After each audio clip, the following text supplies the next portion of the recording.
সকলকে জয় যিশু। ধন্যবাদ। আসুন আজকের বাক্য থেকে আমরা দেখে নিই ক্ষমা বিষয়ক কিছু শিক্ষা।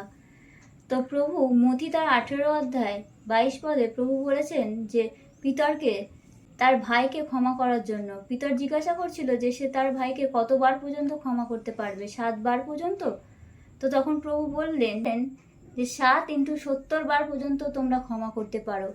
তো 7 × 70 বারকে আমরা যদি এমনি ক্যালকুলেটারে হিসাব করি সেটা 490 হচ্ছে।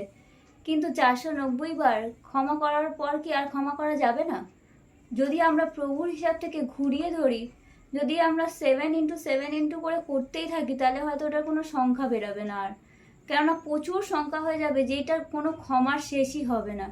তো প্রভু এই শিক্ষা আমাদেরকে তার প্রার্থনার মাধ্যমেও দিয়েছে, কেননা তিনি যখন বলেছিলেন শেষের প্রার্থনা করবে, তখন শেষের প্রার্থনাতে আমাদের আছে সেখানে ক্ষমা আমাদেরকে দাও, তবেই ক্ষমা কিন্তু প্রভু করবেন।